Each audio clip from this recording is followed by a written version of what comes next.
What's up guys, Philip here, and I am back in the garage to make a brief video on a question that I received recently, and that is, how did I build my deadlift platform? Now, this isn't meant to be a comprehensive guide. There are plenty of those. Just search, DIY deadlift platforms on any search engine and you will find a million different types. No.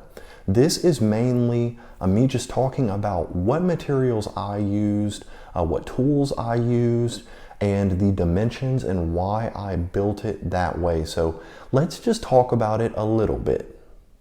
So if you are starting a home gym and you are worried about protecting your floors, building a platform might not be a bad idea. I'm in a garage with concrete floors and I knew I did not want to drop heavy weight onto those concrete floors. So decided pretty early on that I wanted to build a deadlift platform, and I went with the dimensions of 8 feet wide by 4 feet deep. And I did that because plywood sheets come in that dimension already.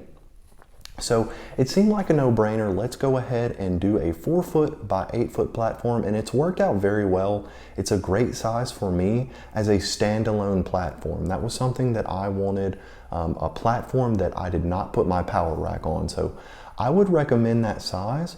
Now let's talk a little bit about what supplies you would need for the finished product.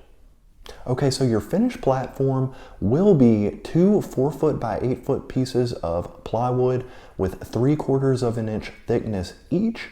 You will also have a 4 foot by 4 foot piece of plywood that is also 3/4 of an inch thick. And if I was you, I would go for a Tractor Supply stall mat that is 3/4 of an inch thick.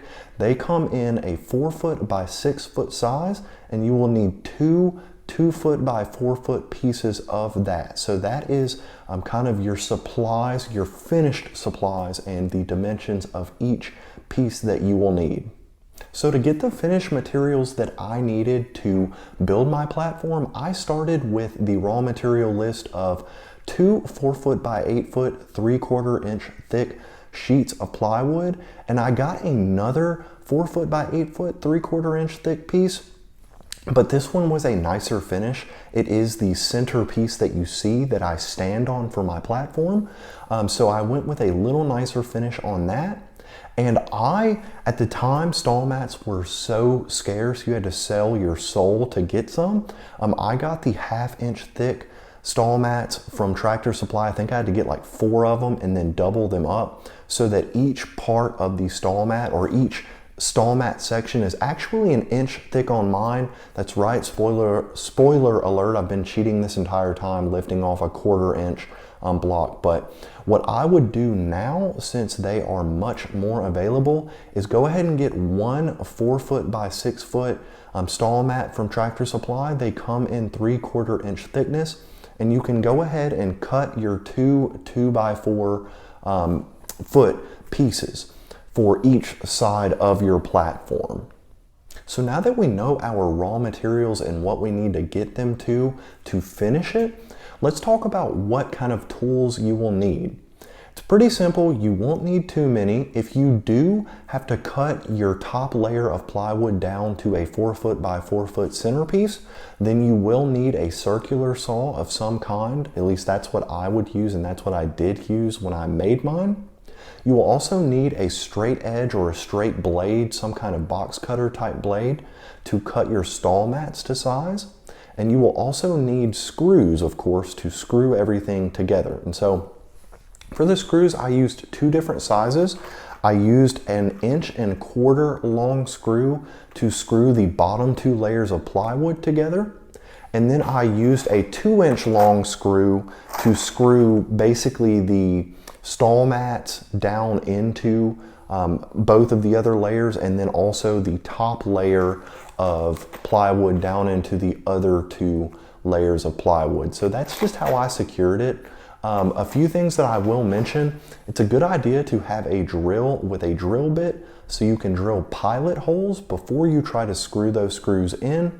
And don't use a drill bit that is as big or bigger than these screws.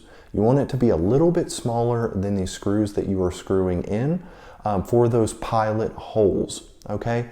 On top of that, I will also mention don't screw a screw down onto another screw that's already in there. So when you put your bottom 2 layers of plywood together and you screw those together, make sure that you fasten that top layer, those stall mats and that top layer of plywood down and at a different point than you put screws for the bottom 2 layers. So stagger your screws between different layers is what I'm trying to say.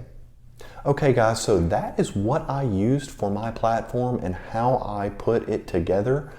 If you have any other questions, drop them down in the comment section below and let me know if you have built a platform of your own and how you did it. I'm sure this is not the best way to do it, but I am just sharing the way that I did it. So I hope you guys enjoyed this. I hope it was helpful in some kind of capacity. I appreciate you guys and I will catch you on the next one.